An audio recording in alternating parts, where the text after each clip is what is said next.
Hi అండి, అందరికీ నమస్కారం. Welcome to job box 360 YouTube channel.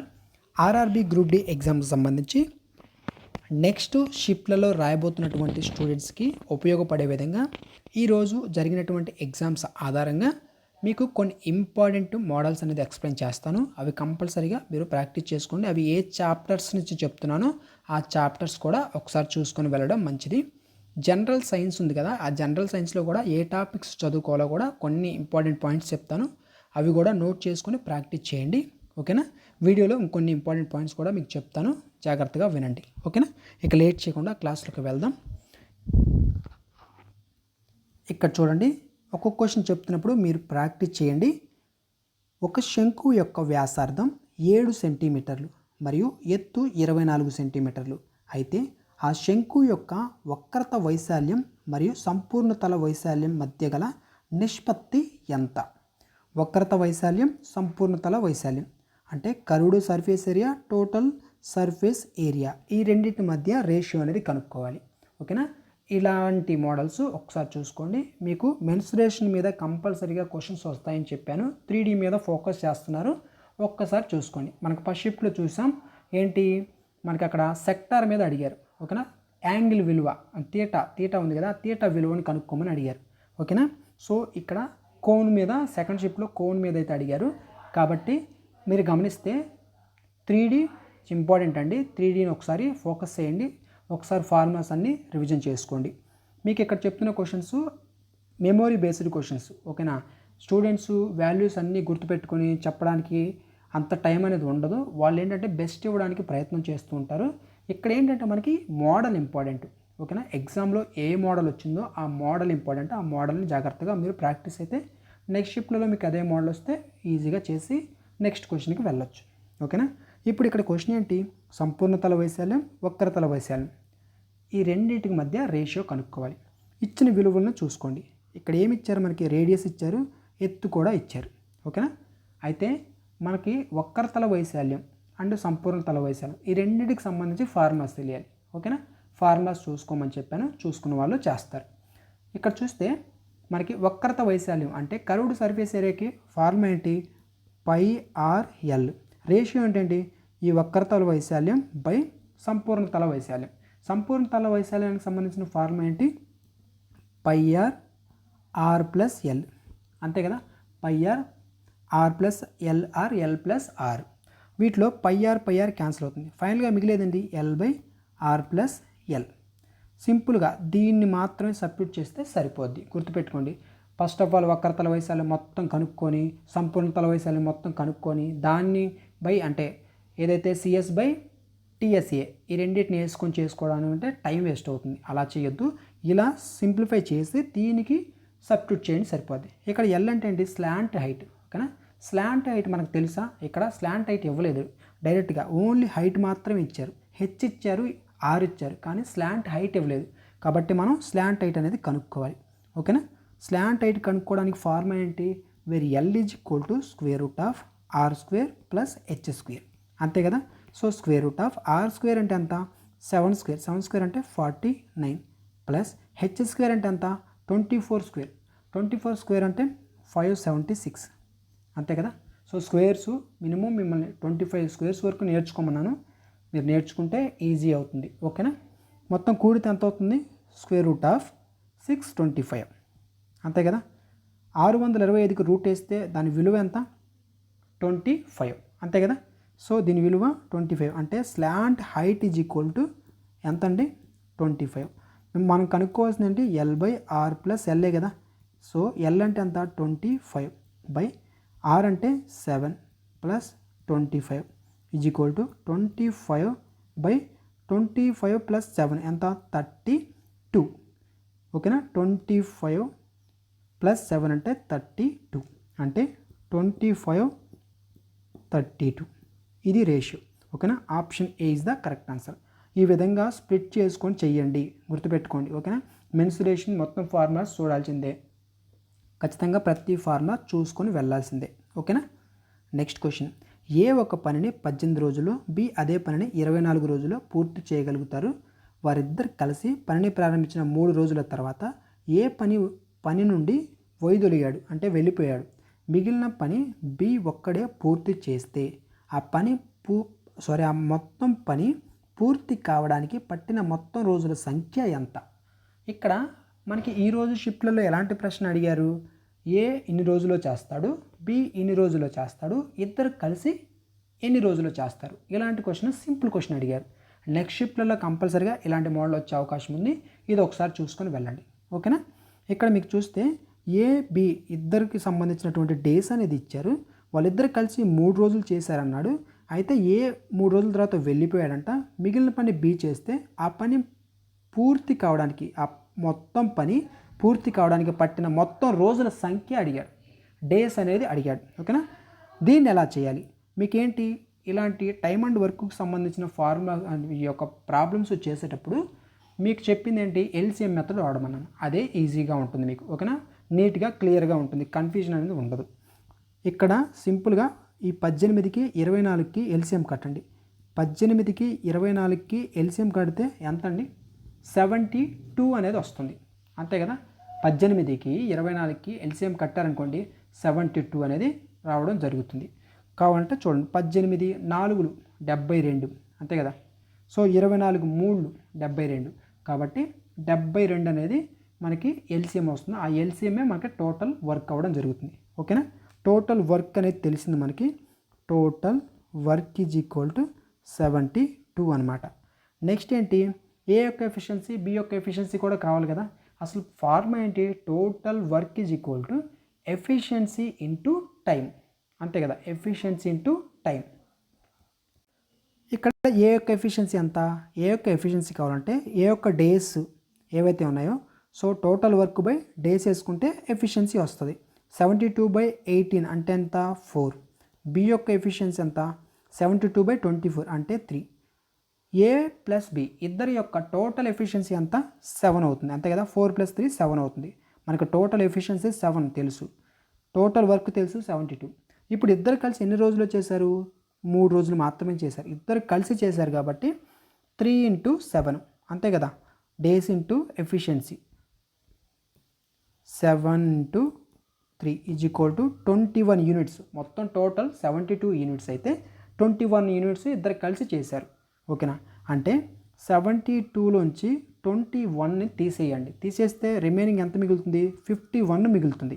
51 అనేది రిమైనింగ్ ఎవరు చేశారంట? బి ఒక్కడే పూర్తి చేస్తే అన్నాడు కాబట్టి సో ఇక్కడ టోటల్ వర్క్ బికి సంబంధించి 51. బి యొక్క ఎఫిషియన్సీ ఎంత మనకి చూసాం? బి యొక్క ఎఫిషియన్సీ 3 అనమాట. కాబట్టి బికి సంబంధించి చేస్తే 51/3 అంతే కదా? 51/3. 51/3 అంటే 3 1 3 17. అంటే బి మిగిలిన పని చేయడానికి పట్టిన కాలం టైం అనేది ఎంత? 17 రోజులు. ఓకేనా? 17 రోజులు. అయితే ఇక్కడ అడిగిన క్వశ్చన్ ఏంటి? ఆ పని పూర్తి కావడానికి పట్టిన మొత్తం రోజుల సంఖ్య. మనకి ఆల్రెడీ స్టార్టింగ్ 3 డేస్ ఉన్నాయి కదా, ఆ డేసు ఈ యొక్క 17 రోజులు మొత్తం చేస్తే మనకి ఆ మొత్తం పని పూర్తి కావడానికి పట్టిన మొత్తం రోజుల సంఖ్య అనేది రావడం జరుగుతుంది. 17 + 3 మొత్తం ఎంత? 20 రోజులు పడుతుంది. ఓకేనా? Option B is the correct answer. ఒకసారి జాగ్రత్తగా విని ఒకసారి మీరు కూడా ప్రాక్టీస్ చేయండి. ఇలాంటి మోడల్ వస్తే వదలొద్దు. ఓకేనా? నెక్స్ట్ క్వశ్చన్, 15 వస్తువుల యొక్క కొన్న ధర అనేది 12 వస్తువుల యొక్క అమ్మకపు ధరకు సమానం అయితే ఆ లావాదేవీలో లభించే లాభ శాతం ఎంత? ఇలాంటి ఈజీ క్వశ్చన్సే అడుగుతున్నారు. ఒకసారి ఈ మోడల్ కూడా చూసుకోండి. ఇక్కడ ఏంటంటే the cost price of 15 articles is equal to the selling price of 12 articles. ఇచ్చినట్టు జాగ్రత్తగా రాసుకోండి. కాస్ట్ ప్రైస్ అంటే ఏంటి? CP. CP into 15 is equal to అంటే ఈజ్ ఈక్వల్ టు తర్వాత the selling price of 12 articles అంటే ఏంటి? SP into 12. ఇప్పుడు ఎస్పి/సిపి అనేది రాసుకోండి.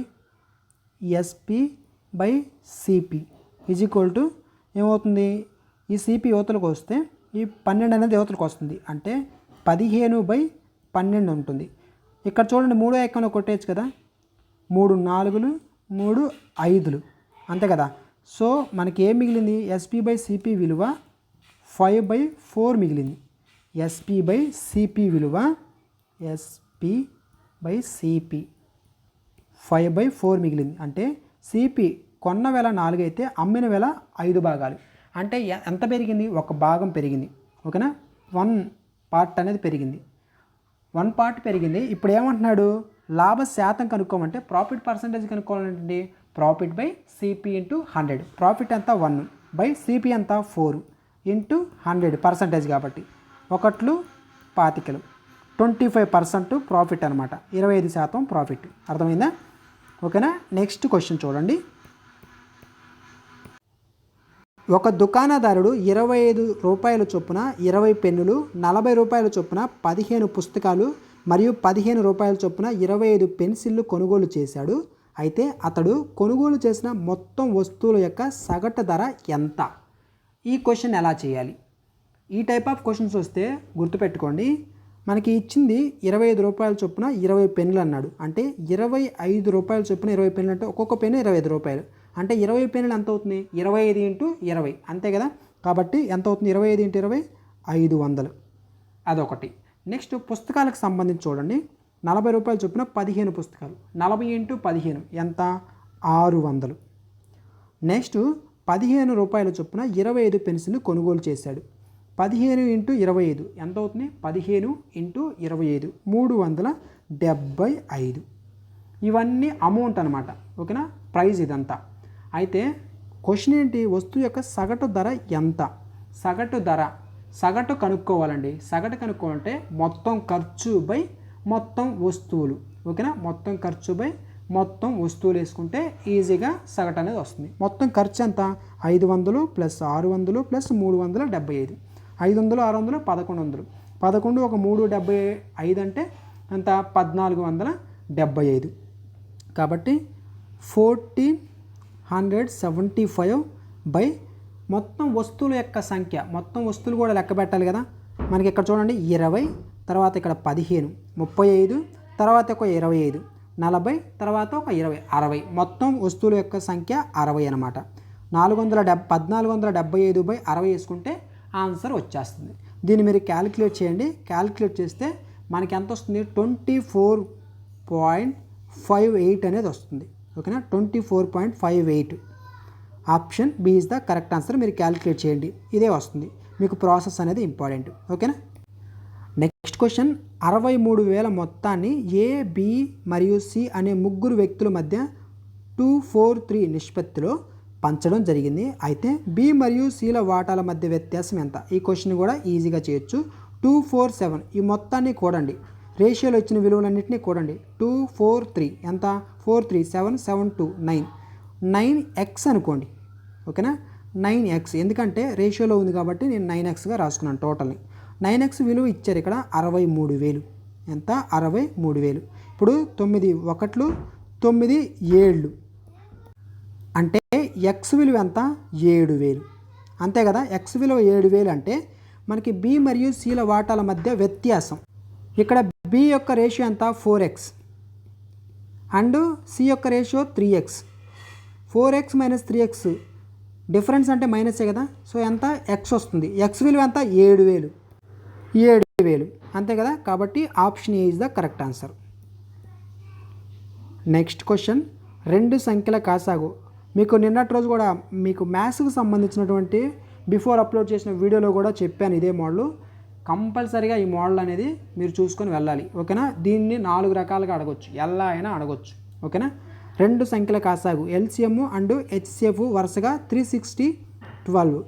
ఆ 2 సంఖ్యలో ఒక సంఖ్య ఇచ్చారు 72. అయితే రెండో సంఖ్య ఎంత? చేయండి. LCM into HCF equal to A into B. ఈ ఫార్ములా రాసుకోండి. ఈ ఫార్ములా బేస్డ్గానే ఈ క్వశ్చన్ చేయాలి. ఇప్పుడు మనకి ఎల్సిఎం హెచ్సిఎఫ్ ఇచ్చారు కాబట్టి 360 360 ఇంటూ 12 ఈజ్ ఈక్వల్ టు 2 సంఖ్యలో ఒక సంఖ్య ఇచ్చారు 72. మిగిలినటువంటి సంఖ్యను కనుక్కోవాలి కాబట్టి నేను ఎక్స్ అనుకుంటున్నాను. ఇప్పుడు చూడండి 12 1 12 6 6 1 6 6 మిగిలిందంతా 60. ఎక్స్ ఈజ్ ఈక్వల్ టు ఎంత? 60. ఆ నెంబర్ ఎంత? 60 అనమాట. Option C is the correct answer. అప్పుగా తీసుకున్నటువంటి 16,000 అసలుపై వార్షికంగా 20% వడ్డీ రేటు చొప్పున సంవత్సరం కాలానికి అర్ధవార్షిక హాఫ్ ఇయర్లీ పద్ధతిన లెక్కించే చక్ర వడ్డీకి మరియు సాధారణ వడ్డీకి మధ్య గల వ్యత్యాసం ఎంత? ఈ క్వశ్చన్ని జాగ్రత్తగా మీరు అర్థం చేసుకోవాలి. ఇక్కడ అస్సలు అనేది ఇచ్చారు, పి విలువ 16,000 ఇచ్చారు. ఎంత? 16,000 రూపాయలు ఇవ్వడం జరిగింది. Rate of interest 20% per annum అని చెప్పారు. ఓకేనా? అంటే కాలం 1 సంవత్సరం అనమాట సాధారణ వడ్డీ ప్రకారం చూసుకుంటే. అలా చూసుకుంటే మనకేంటి, మీరు మొత్తం సాధారణ వడ్డీ, కాంపౌండ్ ఇంట్రెస్ట్ ఇదంతా చేసుకుంటూ కూర్చోవద్దు. దీన్ని చేసే పద్ధతి చెప్తాను చూడండి. ఇక్కడ ఏం లేదు, 16,000 ఇచ్చారు. 16,000 సాధారణ వడ్డీ 20% చొప్పున మీరు చేయండి 1 సంవత్సరానికి. ఓకేనా? 20% చొప్పున చేస్తే ఎంత వస్తుంది? 20% సంవత్సరానికి అంటే 16,000 ఇంటూ 20% ఇంటూ 1 ఇయర్ వేసినా ఏమైనా 20% ఉంటుంది. ఓకేనా? 20% అంటే ఏంటి? బై 100 కదా. సో 0 ఇక్కడ ఒక 0 ఇక్కడ ఒక 0 పోద్ది. 16 ఇంటూ 2 అంటే 32, పక్కన 2 zeros, 3,200 అనేది వడ్డీ అండి. 16,000కి సంవత్సరానికి 20% చొప్పున 3,200. ఓకేనా? ఇదేంది? సాధారణ వడ్డీకి సంబంధించి. ఇక్కడ ఏమన్నారు చూడండి, హాఫ్ ఇయర్లీ పద్ధతిన లెక్కించే చక్ర వడ్డీకి సంబంధించి. చక్ర వడ్డీ ఎలా కనుక్కోవాలంటే హాఫ్ ఇయర్లీ కనుక్కోవాలి. అర్ధ సంవత్సరానికి సంబంధించి చక్ర వడ్డీ కనుక్కోవాలి. ఈ పాయింట్ని మీరు మిస్ చేయొద్దు. ఇదే ఇక్కడ ఇంపార్టెంట్ పాయింట్. ఇక్కడ చక్ర వడ్డీ హాఫ్ ఇయర్లీ కనుక్కోవాలంటే మనకి వడ్డీ రేట్ ఎంత? హాఫ్ ఇయర్లీకి ఇయర్కి అయితే 20% అయితే హాఫ్ ఇయర్లీ 10% ఉంటుంది. అంతే కదా. సంవత్సరంలో సగభాగం అంటే 10%, 10% ఉంటుంది. ఇక కాలం వచ్చేసరికి 2 అర్ధాలు ఉంటాయి కాబట్టి 2. ఓకేనా? టైం అనేది 2 తీసుకోవాలి. ఇక్కడ మీరు కాంపౌండ్ ఇంట్రెస్ట్ చేయడానికి మీకు ఏమని చెప్పాను, కాంపౌండ్ ఇంట్రెస్ట్ కనుక్కోవడానికి సక్సెసివ్ ఫార్ములా వాడుకోవాలి. ఓకేనా? 10% 2 అర్ధాలు కాబట్టి 2 times తీసుకోవాలి. ఓకేనా? అంటే x + y + xy/100, x ప్లస్లో 10 y ప్లస్లో 10 పెట్టుకొని చేస్తే ఫైనల్గా మీకు కాంపౌండ్ ఇంట్రెస్ట్ కూడా వస్తుంది. అంటే 10 + 10 + 10 × 10/100. 0 0 0 0 క్యాన్సిల్ అయితే 1 × 1 అంటే ఇక్కడ 1 ఉంటుంది. 10 + 10 10 + 1 అంతా 21. ఓకేనా? ఇక్కడ 21% రేట్ ఆఫ్ ఇంట్రెస్ట్, ఇక్కడ 20%. ఇక్కడ మీరు మొత్తం చేస్తూ కూర్చోవద్దు. ఇంకా ఇక్కడ 20% సింపుల్ ఇంట్రెస్ట్కి, కాంపౌండ్ ఇంట్రెస్ట్కి 21%. వీటి మధ్య డిఫరెన్స్ ఎంత? 1% కదా. ఈ 1% మనకి ఇంపార్టెంట్. ఇప్పుడు 16,000 ఏదైతే ఉందో ఇది అస్సలండి. అప్పుడు మనకి 1% అనేది డిఫరెన్స్ కాబట్టి ఈ డిఫరెన్సే కనుక్కోవాలి. 16,000 అసలు అంటే 100% అనుకోవాలని చెప్పాను నేను ఎప్పుడు కూడా. అసలుని 100% అంటే 16,000. 2 zeros క్యాన్సిల్ అయితే 1% విలువ ఎంత? 160 కదా. కాబట్టి సింపుల్గా option B is the correct answer, 160. ఓకేనా? లేదు నార్మల్గా చేసుకుంటూ వెళ్తానంటే మీరు సింపుల్ ఇంట్రెస్ట్ కనుక్కొని తర్వాత 2 అర్ధాలకు సంబంధించి కాంపౌండ్ ఇంట్రెస్ట్ కనుక్కొని ఆ రెండింటిని మైనస్ చేసి ఆన్సర్ కూడా చేయొచ్చు. ఓకేనా? నెక్స్ట్, ఒక రైలు 72 km/h వేగంతో ప్రయాణిస్తూ 250 మీటర్ల పొడవున్న ఒక ప్లాట్ఫామ్ని 30 సెకండ్లో దాటింది. అయితే ఆ రైలు యొక్క పొడవు ఎంత? పొడవు అంటే ఏంటి? డిస్టెన్స్ కనుక్కోవాలి. డిస్టెన్స్ ఫార్మ్ ఏంటి అసలు? Distance equal to time into speed. దీంట్లో గుర్తుండాల్సినటువంటి కండిషన్స్ ఏంటి? మనకి ఆప్షన్స్లో మీటర్స్లో ఉందా, కిలోమీటర్స్లో ఉందా చూసుకోవాలి. మీటర్స్లో ఉంది కాబట్టి ఖచ్చితంగా ఇచ్చిన విలువలో ఏదైనా కిలోమీటర్స్లో ఉంటే వాటిని మీటర్ పర్ సెకండ్లోకి మార్చుకోవాలి. చూడండి, ఇచ్చిన దాంట్లో మనకి ఒక రైలు 72 km/h వేగంతో ప్రయాణిస్తుంది అన్నాడు. ఖచ్చితంగా దీన్ని ఏం చేయాలి మనం? మీటర్ పర్ సెకండ్లోకి మార్చుకోవాలి. సో మీటర్ పర్ సెకండ్లోకి మార్చాలంటే 72 × 5/18 చేయాలి. 18 1 18 4 4 5 ఎంత? 20.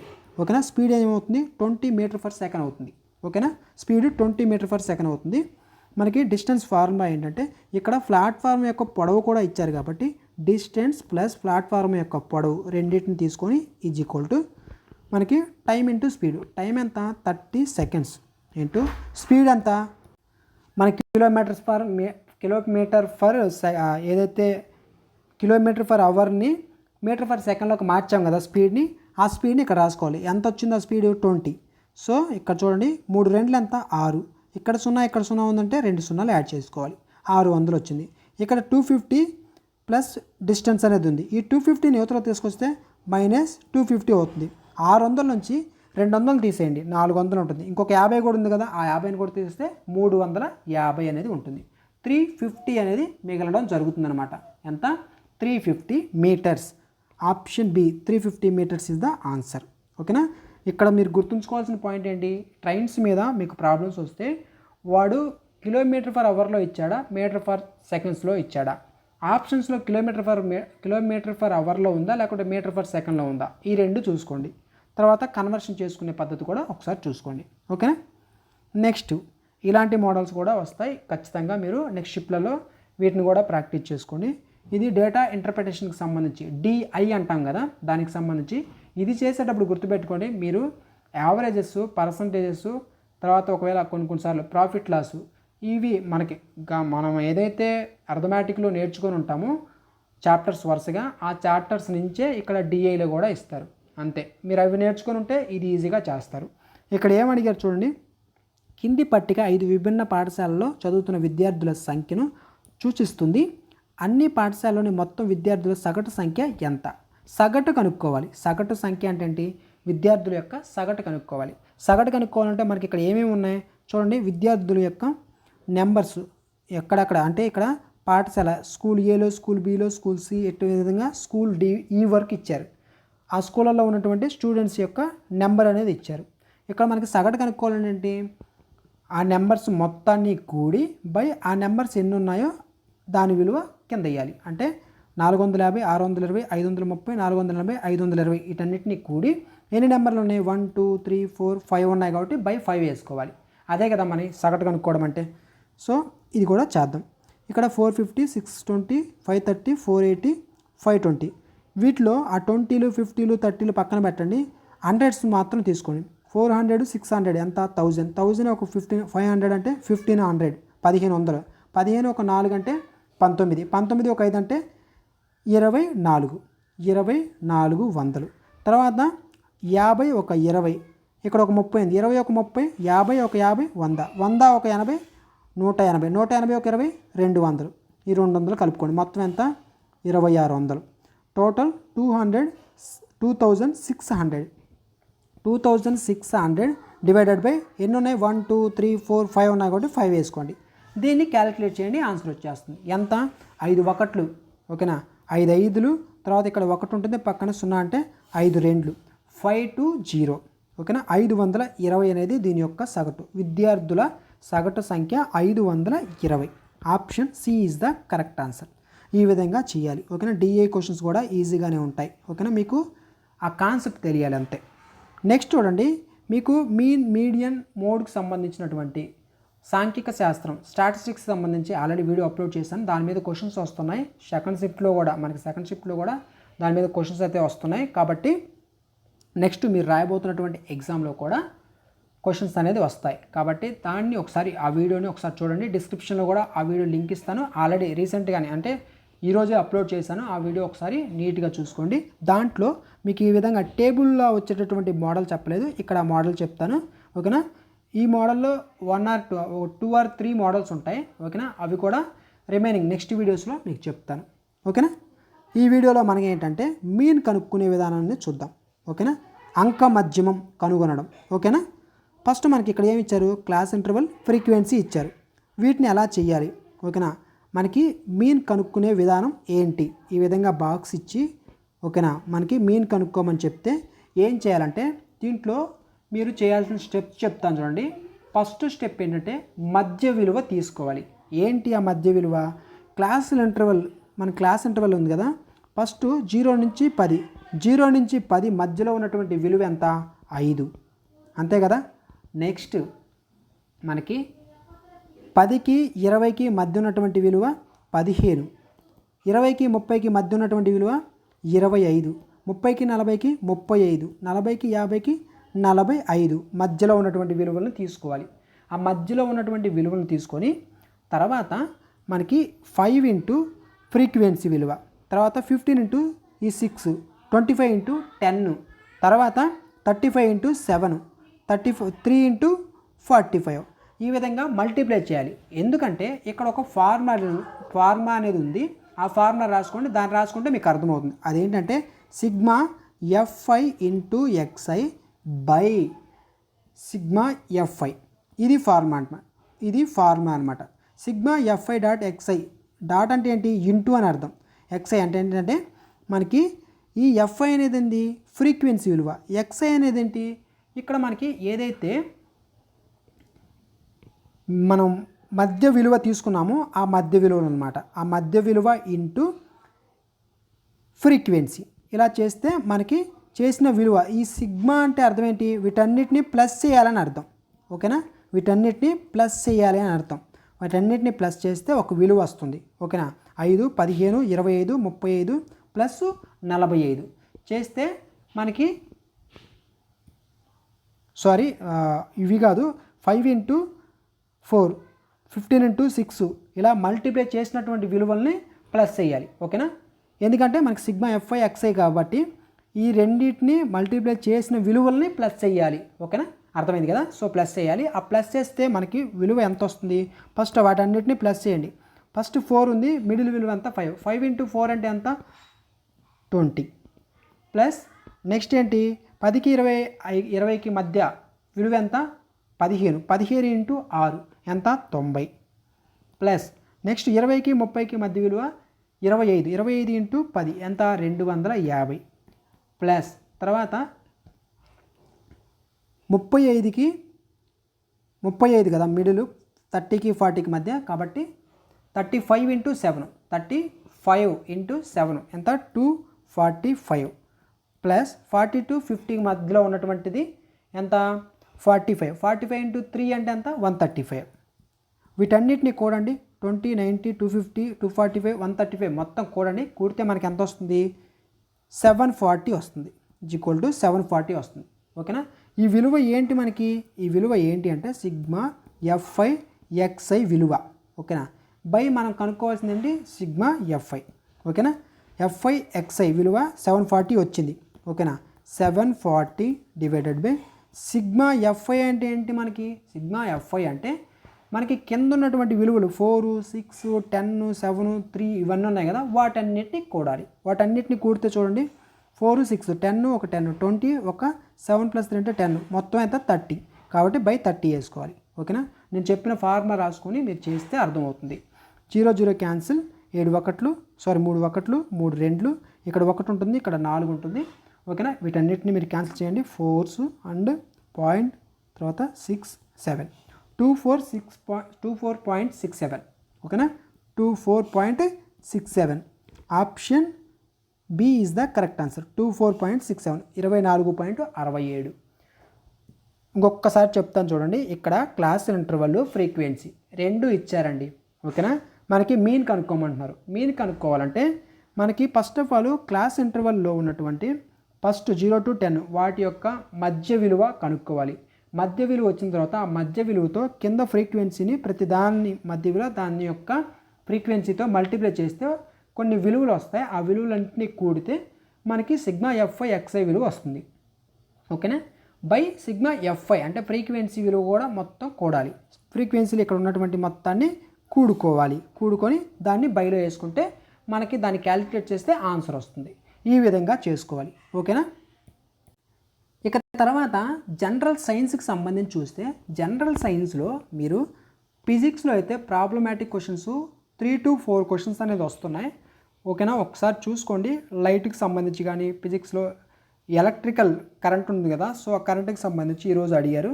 సో వాటికి సంబంధించి కానీ ఒకసారి మీరు చూసుకోండి. హీట్కి సంబంధించి ప్రాబ్లమాటిక్ క్వశ్చన్స్ అనేది వస్తున్నాయి. ఒకసారి మన ఛానల్లో ఆల్రెడీ 2 వీడియోస్ మీకు అప్లోడ్ చేశాను ఫిజిక్స్కి సంబంధించి. ఒకసారి ఆ క్వశ్చన్స్ అన్నీ కూడా మీరు ప్రాక్టీస్ చేయండి. ఇక జీవశాస్త్రం ఏంటి, బయాలజీకి సంబంధించి సెల్స్ ఉంటాయి, సెల్ ఉంది కదా, కణాలు అంటాం. ఓకేనా, కణాలు వీటికి సంబంధించి క్వశ్చన్స్ వస్తున్నాయి. బహుళ జీవుల మధ్య తేడాలు వీటికి సంబంధించి వస్తున్నాయి. మీకు సపరేట్గా ఈ బయాలజీకి సంబంధించి ఏ టాపిక్స్ వస్తున్నాయో వాటి మీద కొన్ని ఇంపార్టెంట్ క్వశ్చన్స్ అనేది నెక్స్ట్ వీడియోస్లో మీకు అప్లోడ్ చేస్తాను. ఒకసారి వాటిని చదువుకోండి. టిష్యూస్ మీద కూడా వస్తున్నాయి క్వశ్చన్స్. ఓకేనా, కణజాలం అంటాం కదా, సో టిష్యూస్ గురించి కూడా ప్రశ్నలు అనేది అడుగుతున్నారు. కెమిస్ట్రీలో అయితే ఆమ్లాలు క్షారాలు ఏవైతే ఉన్నాయో ఇవి కెమిస్ట్రీలో యాసిడ్ బేస్కి సంబంధించినటువంటి క్వశ్చన్స్ కానీ, తర్వాత మనకి కెమికల్ రియాక్షన్స్ ఉంటాయి కదా, సో వాటి మీద కూడా క్వశ్చన్స్ అనేది వస్తున్నాయి. ఇవి ఒకసారి చూసుకోండి. మీకు వీడియోస్ అనేది అప్లోడ్ చేస్తాను సపరేట్గా, అసలు ఏ టాపిక్స్ వస్తున్నాయి వాటి మీద ఇంపార్టెంట్ క్వశ్చన్స్ని స్పీడ్గా అప్లోడ్ చేస్తాను. ఒకసారి వాటిని ఎగ్జామ్ ముందు చూసుకొని వెళ్ళండి. ఓకేనా, సో ఈ వీడియో కింద ఇక్కడ మీకు అప్లోడ్ చేసిన పీడిఎఫ్ని మన టెలిగ్రామ్ ఛానల్లో అప్లోడ్ చేస్తాను.